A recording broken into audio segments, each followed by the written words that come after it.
하나님께서 우리에게 주시는 말씀 룻기 2장 1절부터 7절입니다. 구약성경 403쪽입니다. 구약성경 403쪽 룻기 2장 1절부터 7절입니다.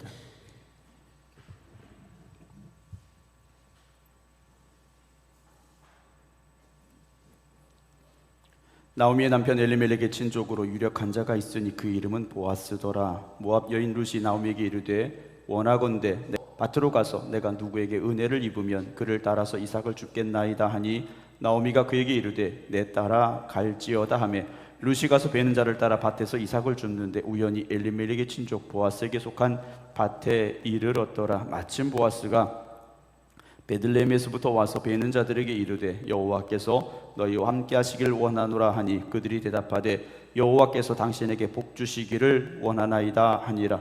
보아스가 베는 자들을 거느린 사원에게 이르되 이는 누구의 소녀냐 하니 베는 자를 거느린 사원이 대답하여 이르되 이는 나오미와 함께 모압 지방에서 돌아온 모압 소녀인데 그의 말이 나로 베는 자를 따라 단 사이에서 이삭을 줍게 하소서 하였고 아침부터 와서는 잠시 집에서 쉰 후에 지금까지 계속하는 중이니이다. 아멘. 할렐루야. 함께 하신 우리 성도 여러분들에게 하나님의 크신 은혜가 더하기를 주님의 이름으로 축원합니다.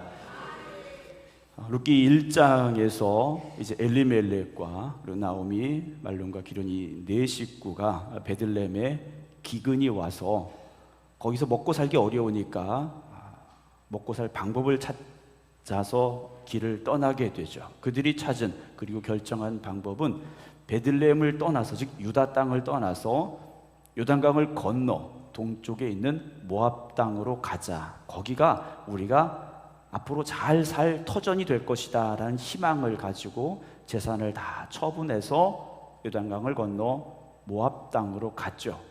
나름대로 열심히 노력을 했을 겁니다. 최선을 다했겠죠. 그런데 뜻하지 않게 엘리멜렉이 죽었고 그리고 결혼한 두 아들 말론과 기론 역시 죽고 맙니다. 가세는 기울어 갔고 이들이 더 이상 그곳에서 살 수 없는 상황이 돼버렸습니다. 우리도 희망을 가지고 어떤 도전을 하고 어떤 노력을 할 때 우리가 꿈꾸고 소망하는 대로 다 되어진다면 좋겠지만 그렇지 않은 경우들이 있습니다. 내가 기대했던 것과는 전혀 다른, 우리는 더 나은 삶을 원했는데 힘들고 어려운 삶을 마주하게 될 때가 있더라는 거죠. 나오미가 그런 상황이 돼버린 겁니다. 남편도 죽고 두 아들도 죽고 그리고 모압 땅에서 결혼한 두 며느리만 남은 상황. 그렇다고 그래서 그들이 베들레헴에서 가지고 왔던 재산이 더 풍성해졌고 부유해졌느냐? 그렇지 못한 상태가 된 겁니다. 어떤 희망도 남아있지 않은 나오미가 돼버린 거죠. 그래서 베들레헴으로 돌아왔을 때 나를 나오미라고 하지 말아라, 나를 기쁨이라고 하지 말아라, 나를 마라라고 불러라, 나를 고통의 여인이라 불러라 말할 정도의 삶이 됐죠. 그런데 베들레헴에서 추수가 있다라는 소문이 들려옵니다. 베들레헴에 양식이 있다라는 소문이 들려옵니다. 그런데 누가 주신 겁니까? 하나님께서 그들을 돌보셔서. 어찌 보면 지난번에 말씀 못 드렸습니다만 하나님께서 자기 백성을 돌보시사 그들의 양식을 주셨다함을 들었다. 이 말을 들은 나오미의 마음속에 어떤 생각이 들었을까요? 아마도 그 말을 전해 들은 나오미가 아마 머리를 크게 충격을 받은 듯한 그런 느낌이지 않았을까 생각을 합니다. 그래, 복은 하나님이 주셔야 되는데 우리가 우리 힘으로 살아보려고 우리 힘으로 뭔가 될 것처럼 착각하고 여기까지 온 건 아닐까라는 생각이 또는 깨달음이 나오미에게 있지 않았을까라는 생각을 제가 해보게 됐습니다. 어쨌든 나오미는 발걸음을 돌리게 됩니다. 베들레헴으로 돌아가자라는 거죠. 하나님께서 자기 백성을 돌보셔서 그들에게 양식을 주신 그 땅으로 다시 돌아가자 결심을 하고 베들레헴으로 발걸음을 옮깁니다. 아들들은 죽었지만 함께 있는 두 며느리와 함께 길을 떠났죠. 오르와 룻 두 며느리와 함께 길을 가는데 아무리 생각해도 이 며느리들을 데리고 갈 수 없는 겁니다. 간다 해도 희망이 없습니다.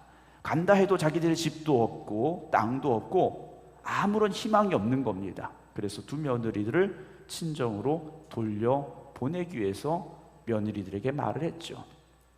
오르반은 돌아갔습니다. 어디로 갔다 그랬습니까? 그의 백성과 그의 신들에게로 돌아갔다라고 지난주에 말씀을 드렸어요. 그냥 친정으로 간 게 아니라 다시 우상을 섬기는 자리로 갔죠. 그런데 룻이라는 여인은 뭐라고 말합니까? 어머니의 하나님이 나의 하나님이 되실 겁니다. 여러분, 지난 한 주간 동안 이 말씀을 한번 마음속에 생각해 보셨는지 모르겠어요. 저도 지난주에 여러분들에게 이 설교를 드리고 나서 한 주간 내내 제 마음속에도요, 다시 한번 그 말씀의 의미가 생각되어지고 또 생각됐습니다. 우리가 이 나오미의 하나님이 정말 나의 하나님이라면 내가 그 길을 갈 수 있을까라는 고민이 된다라는 거죠. 나오미가 믿는 하나님은요, 되게 하신 게 아무것도 없습니다. 안 되게 하신 것밖에 없어요. 남편 죽었죠, 두 아들 죽었죠, 집안 망했죠. 빈손 들고 다시 돌아가는 나오미예요. 그 나오미가 믿는 하나님, 여러분 그 하나님을 여러분 믿으라고 하실 수 있겠습니까? 누군가에 가서 나오미의 하나님을 믿으세요 말할 수 있습니까? 어렵다라는 거죠. 내 자신조차도 나오미의 하나님을 믿는다? 아무런 희망도 없고, 물론 우리는 하나님이 어떤 분인지 이미 알고 있습니다. 그렇지만 우리가 아무것도 모르는 상태에서 나오미의 하나님만 본다면 우리는 그 하나님을 믿고 따라갈 우리의 결단과 의지가 있겠는가라는 거죠. 그런데 이 룻이라는 여인은요, 하나님 다른 사람에게서 보지 못했어요. 나오미의 하나님만 본 겁니다. 안 되게 하시는 하나님만 본 거예요. 그런데 이 룻이라는 여인이 도대체 무슨 생각을 했는지 어머니 하나님이 나의 하나님이 되실 겁니다. 그래요. 어머니가 죽으시는 곳에서 나도 죽을 겁니다. 나오미가 고백하는 그 하나님은 다 죽게 하신 하나님이신데 마지막 그 나오미가 죽어도 나는 그 하나님을 떠나지 않겠습니다라고 지금 말하고 있다는 거죠. 여러분의 신앙은, 여러분들이 믿는 하나님은 그런 하나님이십니까? 여러분들이 그럼에도 불구하고 믿고 따라갈 하나님이라고 여러분 고백할 수 있습니까? 정말 안 되게 하시는데도 하나님은 나의 하나님이십니다 고백할 수 있겠습니까? 룻이라는 여인의 말은요, 어머니마저 죽어도요, 그 하나님은 누구의 하나님입니까? 나의 하나님이시라는 거죠. 여러분, 이 고백을 누가 듣고 있습니까? 나오미가 듣고 있지만 하나님도 듣고 계시다라는 거죠. 여러분, 우리가 믿음의 고백을 할 때도 하나님이 듣고 계시고요, 우리가 불평할 때도 하나님이 듣고 계시고요, 우리가 기도할 때도 하나님이 듣고 계시고요. 아멘? 왜 갑자기 두려워지시나요? 오늘 무슨 말을 했는가? 이 룻이라는 여인의 고백을 듣고 계신 하나님의 마음이 어땠을까 한번 생각을 해봅니다. 나오미가 이 말을 들었을 때 나오미의 마음은 어땠을까요? 아마 마음이 울컥했겠죠. 룻이라는 여인의 이 고백, 자기 자신 나오미에게 있어서 하나님은요, 안 되게 하시는 하나님이셨는데 도대체 며느리는 무슨 생각을 가지고 그 하나님을 의지하겠다고, 그 하나님 믿겠다고 나를 따라올까 생각을 했을, 그런 나오미의 마음도 우리가 한번 생각을 해볼 수 있을 겁니다. 어쨌든 나오미가 룻이라는 여인이 굳게 결심함을 보고 같이 가죠. 그래서 요단강을 건너서 베들레헴까지 가게 됩니다. 그렇게 이제 1장이 끝났습니다. 그리고 오늘 2장이 시작이 되어지는데요, 오늘 2장 1절은 갑자기 엘리멜렉이라는 사람을 등장시켜주고 있습니다. 나오미의 남편 엘리멜렉의 친족으로 유력한 자가 있으니 그의 이름은 보아스더라 그랬어요. 유력한 사람이 있었습니다. 부유하고 또 어떤 영향력이 있는 한 남자가 있었는데 그의 이름이 보아스였어요. 그런데 그 보아스라는 사람은 나오미의 죽은 남편인 엘리멜렉의 친척이었다라는 거죠. 왜 갑자기 엘리멜렉의 친척이었던 보아스가 등장을 할까요? 이제는요, 보아스가 등장할 때가 된 겁니다. 보아스가 등장할 때가 된 거예요. 모압 땅에서 장면이 베들레헴으로 바뀌었고, 엘리멜렉이 주도해서 나갔던 이 나오미의 집안은 나오미만 남았고 그리고 모압 여인 룻이라는 여인이 이제 등장을 했습니다. 그리고 새로운 사람 엘리멜렉이 등장하게 됐더라는 것이죠. 1장에서는 계속해서 죽고 이별이었습니다. 그런데 2장에서부터는요 만남이 시작이 되어집니다. 여러분, 지금까지 우리가 살아온 인생이 모압 땅이었을 수도 있습니다. 꿈을 가지고 떠났던 모압 땅, 그러나 그 꿈을 잃어버리고 실패하고 절망하고 좌절한 그런 땅일 수 있습니다. 그러나 이제 우리는 다시 하나님 앞으로 나와야 된다라는 거죠. 모압 땅을 떠나서 약속의 자리, 축복의 자리에 우리가 서야 된다라는 겁니다. 그러면 여러분, 하나님께서 새로운 장면을 우리에게 허락하실 겁니다. 1장의 슬픔과 절망의 상황이 아니라 2장의 새로운 희망을 우리에게 하나님께서 보여주실 것이라는 거죠. 안 되게 하신 하나님이지만 그 하나님을 믿고 나온 여인 룻에게 하나님께서 무엇인가 새로운 희망의 시작을 지금 보여주고자 하신다라는 겁니다. 자, 2절 봅니다. 모압 여인 룻이 계속해서 지금 이 룻이라는 여인 앞에 그 여인을 설명해 주는 말이 뭡니까? 모압 여인이에요. 꼬리표처럼 붙어 있는 겁니다. 베들레헴 땅에, 물론 그 당시에 인구가 어떻게 다 구성이 되는지 알 수 없습니다만 제가 보기에는 모압에서 온 여자는 룻밖에 없는 거예요. 모압에서 온 여자는요 이 룻이라는 여인밖에 없는 겁니다. 그래서 베들레헴 사람에게 있어서 이 룻이라는 여인은요 그냥 룻이 아니라 모압 여인 룻이에요. 모압에서 온 여자 룻인 거예요. 나오미가 돌아올 때 빈손으로 돌아왔다라고 말했습니다. 내가 빈손으로 돌아왔다 그랬어요. 그런데 진짜 빈손으로 돌아온 이 베들레헴에 온 사람이 누굽니까? 룻이었어요. 나오미는 그래도 고향으로 돌아온 겁니다. 그런데 룻이라는 여인은요 고향을 떠나서 빈손으로 베들레헴에 왔다라는 거예요. 안 되게 하신 하나님 바라보면서 자기 고향 친척 다 버리고 친정 떠나서 베들레헴으로 왔더라는 거예요. 이 여인이 말합니다. 나오미에게 말해요. 내가 밭으로 가서 내가 누구에게 은혜를 입으면이라고 말합니다. 누군가 나에게 은혜를 베풀면 그 사람 따라가서 이삭을 죽겠습니다 라고 말해요. 이제 룻이라는 여인이 기대할 건 뭡니까? 은혜밖에 없습니다. 룻이라는 여인이 기대할 수 있는 건요 은혜밖에 없어요. 누군가로부터 자기에게 주어지는 그 은혜를 기다릴 수밖에 없는 상황이 됐다라는 거죠. 여러분, 지금 여러분들이 할 수 있는 게 아무것도 없습니까? 여러분, 할 수 있는 것이 아무것도 없는 게 아니에요. 그 순간 우리는 하나님만 바라볼 시간이 된 것이고 하나님이 허락하시는 그 약속과 축복을 누릴 시간이 됐다라는 것을 믿으시기 바랍니다. 세상에서 어느 누구도 내 편이 되어지는 것 같지 않다 할지라도 바로 그 순간이요 전적으로 하나님 앞에 엎드릴 시간인 것이고요 하나님을 의지할 시간이라는 것을 여러분 믿으시기 바랍니다. 자, 은혜라는 것, 누군가로부터 은혜를 얻으면 이거지 않습니까? 그런데 그 은혜를 이제 누가 주시는 겁니까? 하나님이 주고 계시지 않습니까? 여러분, 은혜는요 하나님이 허락하시고 주시는 거예요. 우리는 그 은혜를 사모하고 기대해야 된다라는 겁니다. 우리의 삶이 얼마나 처절합니까? 삶의 현장이 얼마나 혹독합니까? 한 걸음 한 걸음 내딛기 힘든 게 우리의 삶이지 않습니까? 그러나 그 상황 속에서 우리의 형편과 처지가 절망적이라 할지라도 오직 눈을 들어 하나님을 바라보시고 하나님의 은혜를 사모하시기 바랍니다. 룻과 같은 처지일지라도 모든 것이 안 됐을지라도 하나님의 은혜를 사모하시기 바랍니다.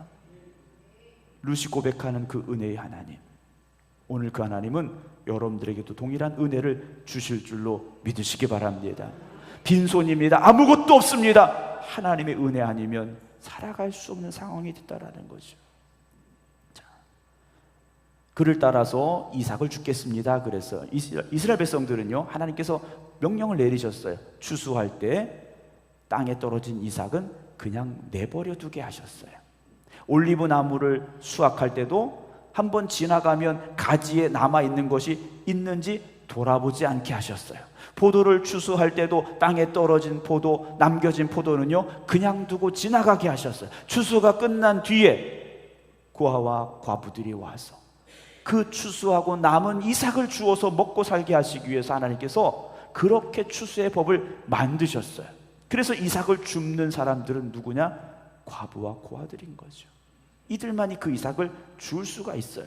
자, 나오미가 이 룻의 말을 듣고 그래 내 딸아 가라 그래요. 가라고 하는 나무의 마음이 어떻겠습니까? 마음이 너무 아팠겠죠. 하지만 보내는 이 나오미가 무엇을 했을까요? 하나님이 룻에게 은혜 주시기를 기도하지 않았을까요? 여러분, 기도하는 자에게 하나님 응답하십니다. 기도할 때 하나님이 움직이십니다. 기도할 때 역사가 시작이 되어집니다. 3절입니다. 룻이 가서 베는 자를 따라 밭에서 이삭을 줍는데 그래. 이미 뭐 한 겁니까? 은혜를 입기 시작한 겁니다. 누군지 모르지만 룻이 가서 누군가의 밭에 가서 이삭을 줍기 시작했어요. 여러분, 우리가 원하는 그 큰 덩치의 그 어떤 우리가 원하는 그 목표가 한 번에 이루어지지 않는다 할지라도요, 여러분, 하나님은 우리를 위해 지금도 일하고 계심을 믿으시기 바랍니다. 여러분, 아침에 해가 떠오를 때요 그냥 번쩍하고 툭 떠오릅니까? 아니잖아요. 해는 보이지 않지만 어둠이 조금씩 물러가기 시작하지 않습니까? 그리고 조금씩 해가 떠오르기 시작하지 않습니까? 그리고 어느 순간 환하게 떠오른 그 뜨겁고 눈부신 태양을 마주하게 되지 않습니까? 여러분, 오늘 여러분들이 인생의 어두운 새벽일 수도 있습니다. 한 줄기 빛도 보이지 않는 새벽일 수 있습니다. 그런데 누군가 그러더라고요. 새벽이 가장 어두운 시간이라고 하더라고요. 가장 어두운 시간에 서 있으십니까? 여러분, 그렇다면 이제 밝을 때만 기다리시면 됩니다. 힘들고 지쳐 낙심하고 계십니까? 하나님의 은혜가 임할 때가 됐음을 믿으시기 바랍니다. 누구에게 임하십니까? 기도하고 사모하는 사람에게 하나님의 은혜가 임하는 겁니다. 자, 이미 룻에게는요 은혜가 임하기 시작했어요. 밭에 가서 이삭을 줍는데 3절 중간에 우연히 누구 밭에 갔습니까?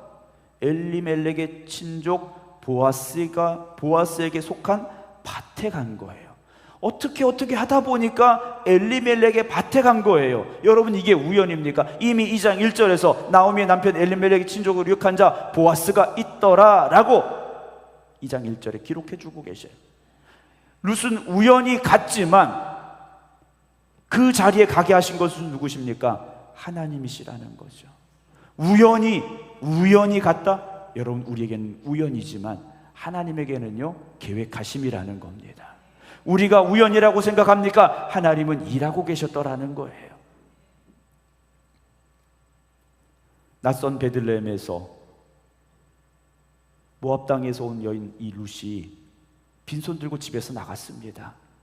빈손 들고 나갔지만 돌아올 때는요 이삭이 있어야 돼요. 곡식이 있어야 됩니다. 그래야 자기 시어머니와 자기가 먹고 살 수 있는 거예요. 얼마나 두렵고 떨렸겠습니까? 낯선 땅에서 낯선 사람들인 거예요. 사모할 수 있는 오직 하나님의 은혜밖에 없었는데 그 은혜를 기대하고 소망하며 한 걸음 한 걸음 나갔는데 우연히 다다른 그 밭이 바로 엘리멜렉의 밭이었더라. 여러분, 그 밭이 어떤 곳입니까? 하나님의 은혜의 밭이었다라는 거죠. 4절입니다. 마침 보아스가 또 거기 왔어요.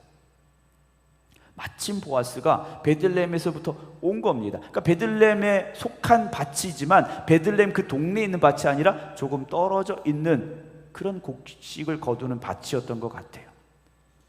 마침이라고 그랬습니다. 지난 주일날 요나가 하나님의 명령을 듣고 니네로 가야 되는데 난 땅끝으로 도망할 거야, 다시스로 가야지 하고 요바로 내려갔는데 마침 뭐가 있었습니까? 다시스로 가는 배가 또 있었더라 그랬어요. 여러분, 이 마침이라는 단어의 양면성을 우리가 알아야 됩니다. 하나님이 예비하신 마침과 하나님을 떠나서 말씀을 떠나서 살려고 하는데 마침 되어지는 것과 우리가 구별할 줄 알아야 됩니다. 요나의 마침은요 가지 말아야 될 마침이었지. 그러나 룻이라는 이 여인의 마침은요 하나님께서 마침 예비하신, 하나님이 준비하신 그 자리였더라는 것이죠. 보아스가 베들레헴에서부터 온 거예요. 이 보아스가요 굳이 거기까지 온 겁니다. 오지 않아도 상관없죠. 왜냐, 이미 감독을 세워서 그 사람이 다 하게 한 거예요. 그런데 보아스가요 거기까지 온 거예요. 왜 왔겠습니까? 원래 성실한 사람일 수도 있어요. 아리스토텔레스에게 어떤 그 아프리카 사람이 이렇게 물었다고 그래요. 지혜자니까 땅을 위한 최고의 비료가 뭐냐 이렇게 물었다고 그래요. 땅을 위한 최고의 비료가 뭐냐 물었더니 아리스토텔레스가 이렇게 대답을 합니다. 주인의 발자국이었다라고 대답을 했다고 그래요. 땅을 위한 최상의 비료는 다른 것이 아니라 주인의 발자국이었다고 그래요. 막 원사님 현장이 참 많다고 하시더라고요. 제가 다 현장을 가보지도 못했는데 어떨게 전화하실 때 보면은 어디라고 얘기하시고 또 어디 가야 된다고 하시고 현장을 이렇게 자꾸 돌아보시더라고요. 위험한 현장도 있고 또 난이도가 좀 있는 현장도 있고 하셔서 그 현장들을 다 이렇게 둘러보신다고 하시는데 최고의 경영인 같으세요. 네. 우리 권사님의 능력을 제가 잘 모르지만 참 성실하게 쫓아다니시는 걸 보니까 잘 하실 것 같아요. 이 보아스란 사람이요, 원래 그렇게 성실한 사람이었을 수도 있습니다. 그런데 그 성실함 뒤에 하나님의 보이지 않는 손길이 보아스의 발걸음을 거기까지 이끄셨다라는 거죠. 왜요? 하필이면 우연히 루시라는 여인이 거기 왔는데 마침 보아스가 거기 왔다? 여러분, 이런 우연과 마침이 도대체 존재할 수 있을까요? 드라마 보다 보면, 영화 보다 보면요, 그런 기가 막힌 자리들이 있지 않습니까? 그런데 우리가 보기에는 우연이고 기가 막히지만 다 어디서 나온 생각입니까? 작가의 생각 속에서 나온 거예요. 그렇죠? 작가의 생각 속에서 그렇게 만들어 놓은 거예요. 여러분, 이 룻기를 써내려가시는 분이 누구십니까? 하나님이세요. 여러분들의 인생을 써내려가시는 분도 누구십니까? 하나님이신 줄로 믿으시기 바랍니다. 우리가 하나님의 그 쓰여지는 그 믿음의 길을 걸어간다면 여러분들의 인생에도요, 우연히 간 것 같지만 그 자리가 하나님의 응답의 자리인 것이고요, 우연히 간 것 같지만 그 자리가 하나님이 허락하시는 축복의 자리가 될 줄로 믿으시기 바랍니다.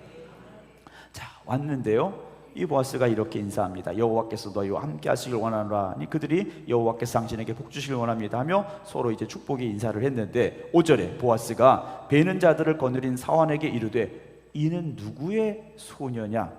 보아스의 눈에 한눈에 들어온 여인이 딱 있었습니다. 그게 누굽니까? 룻이었어요. 여러분, 에스더가 왕비가 됐지 않습니까? 왕비가 어떻게 됐습니까? 아하수에로 왕의 마음에 들었어요. 그러면 에스더가 왕국의 최고의 미녀였을까? 그건 잘 모르겠어요. 그런데 하나님께서 그렇게 보이게 만드셨지 않습니까? 하나님께서 이 아하수에로 왕에게요, 에스더가 가장 예쁘게 보이게 만드신 거예요. 오늘 룻이라는 여인이요, 보아스의 눈에 한눈에 들어왔어요. 물론 모압 여인이었기 때문일 수도 있겠습니다만 하나님께서 보아스의 눈을요, 거기 고정시키게 만드신 거예요. 그래서 룻이라는 여인이 보아스의 눈에 확 들어오게 만드셨다라는 거죠. 자, 6절에 베는 자를 거느린 사환이 대답을 합니다. 이는 나오미와 함께 모압 지방에서 돌아온 모압 소녀인데 그래요. 거기를 감독하는 이 사람이요, 저 사람요, 저 여인 나오미하고 함께 모압 지방에서 돌아온 모압 소녀입니다 라고 대답을 해요. 나오미는 이미 베들레헴에서 유명인사가 된 겁니다. 어떻게 유명인사가 됐습니까? 쫄딱 망하고 돌아온 사람, 남편 죽고 자식 죽고 돌아온 여인으로, 나오미가 아니라 마라라고 불려줄 수밖에 없는 여인으로 베들레헴에 이미 다 소문이 난 거예요. 그리고 이 엘리멜렉은요, 이 보아스는 엘리멜렉의 친족이었지 않습니까? 그러니까 너무나도 잘 아는 그런 상황이에요. 그런데 아마 이 보아스는요, 아직 나오미도 보지 못하고 룻도 보지 못했던 것 같아요. 그런데 이 사환이요, 바로 그 사람이 이 사람입니다 라고 대답을 했어요. 그런데 여기 보면 재밌는 표현 하나 있습니다. 돌아온 모압 소녀다 그래요. 모압 지방에서 돌아온 모압 소녀입니다 그래요. 모압 지방에서 온 모압 소녀입니다 라고 말할 수도 있죠. 물론 그 앞에 문장하고 이어서 보면 나오미와 함께 돌아온 모압 소녀입니다 라고 하면 그 표현이 맞을 수도 있어요. 그러나 돌아온 모압 소녀라는 이 표현 속에 담겨진 또 다른 의미는 무엇일까 한번 생각을 해본다면요, 모압 땅에서, 이방 땅에서 모든 것을 버리고 어디로 왔습니까? 하나님의 언약 안으로 돌아온 겁니다. 이방의 여인이요, 하나님 품으로 돌아온 거예요. 여러분, 이 자리가 하나님 품 안으로 돌아온 그런 자리가 되시기 바랍니다. 그냥 왔다 돌아가는 자리가 아니라 하나님 품 안에 돌아온 은혜의 자리가 되시기 바랍니다. 7절 봅니다. 마지막 7절, 그의 말이 나로 베는 자를 따라 단 사이에서 이삭을 죽게 하소서 하였고, 여기 보면요 아주 이상한 말이 하나 나옵니다. 아까 제가 말씀을 드렸죠. 추수하고 난 뒤에 이삭을 줍는 게 법이에요. 추수가 끝난 다음에야 가서 거둘 수 있는 거예요. 그런데 7절의 이 말은요, 추수하고 있는데 쫓아다니면서 이삭을 줍게 해달라고 지금 말하고 있는 거예요. 물론 룻이 뭘 몰라서 그랬다라고 말할 수도 있겠죠. 그런데 룻이요, 그 당시 그 지역에 또 이스라엘 땅에 있는 모두가 알고 있는 법을 거스리는 요청을 했어요. 그러면 이 추수를 맡은 감독이 뭐라고 말해야 될까요? 네가 잘 몰라서 그러는데 그러는 거 아니야, 그래야 됩니다. 다 끝날 때까지 기다려. 다 끝날 때까지 기다렸다가 이삭을 주어라 할 수 있는데, 이 감독하는 사람이요, 곡식을 베고 있는데 거기 떨어진 걸 내가 빨리 죽고 싶으니까 죽게 해주세요 그랬더니 그래, 그런 거예요. 여러분, 이 일이 그냥 일어났겠습니까? 하나님께서 은혜 주시려고요, 은혜 주시려고 그렇게 하고 계시다라는 거죠. 법칙은요, 여러분, 세상의 모든 법칙은 하나님 만드신 겁니다. 자연의 법칙이라고 하죠. 하나님의 법칙인 거예요. 그런데 그 자연의 법칙을 깨트리고 기적을 주시는 분이 누구십니까? 하나님이신 거예요. 여러분, 안 된다고 생각하십니까? 안 되는 게 당연하다고 생각하십니까? 그 안 되는 게 당연한 걸 깨트리고 되게 하시는 분이 하나님이신 줄로 믿으시기 바랍니다. 그게 하나님이 주시는 기적이라는 거죠. 자, 오늘 이 여인이 곡식을 한참 베고 있는데 내가 그 곡식 죽게 해주세요 그랬더니 죽게 된 거예요. 이 사람이 말합니다.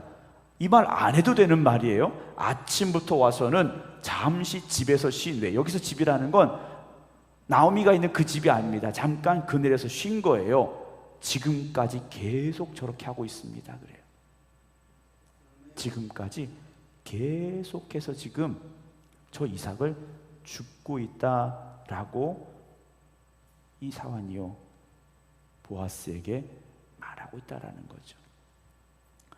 사랑하는 성도 여러분, 룻이라는 여인이요, 살기 위해서 최선을 다하고 있습니다.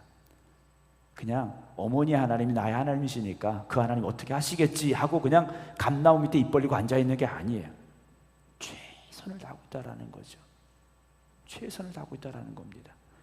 추수할 때는요, 지금 이 시기는 봄입니다. 이제 보리 추수하고 밀 추수할 때이기 때문에 여름이 되어가는 시기예요. 그 뜨거운 태양빛 아래에서요, 이 룻이라는 여인이요, 쉬지도 않고 하루 종일 그 이삭을 열심히 줍고 있다라는 거죠.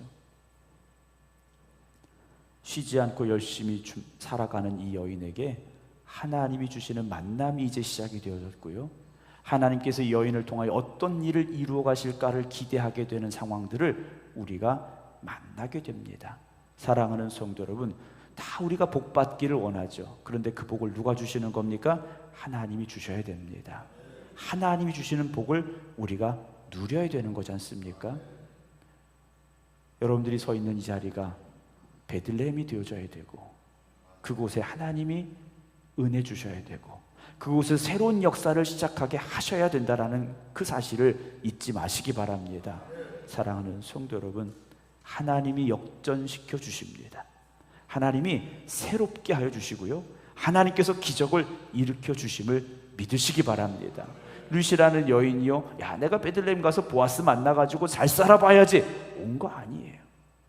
내가 보아스 만나서 결혼해가지고 다윗의 조상이 돼야지 이러려고 온 거 아닙니다. 단지 그냥 자기 시어머니의 하나님 안 되게 하시고 안 되게 하시고 안 되게 하시는데, 그 하나님이 나의 하나님이다라고 어쩌면 이상한 고백을 하고 왔는데, 그 고백을 들으신 하나님께서 이 여인을 통하여 어떤 일들을 이루어 가실까 하나님이 계획하셨고, 이제 그 일을 이루어 가기를 시작하고 계신다라는 것. 여러분, 오늘 우리의 상황이 암담할 수 있습니다. 처절할 수 있습니다. 그럼에도 불구하고 여러분들이 고백하는 그 하나님을 놓지 마시기 바랍니다. 우리가 하나님을 놓지 않으면 하나님도 우리를 놓지 아니하십니다. 우리가 하나님 앞에서 뒤돌아서지 않으면 하나님도 뒤돌아서지 아니하십니다. 오늘도 살아계시고 역사하시고 응답하신 하나님 앞에 한 걸음 더 나아가시고 은혜 주시는 하나님, 우리를 역전시키시는 하나님, 기적을 베푸시는 하나님, 그 은혜를 누릴 수 있는 여러분 되시기를 주님의 이름으로 축원합니다. 기도하겠습니다.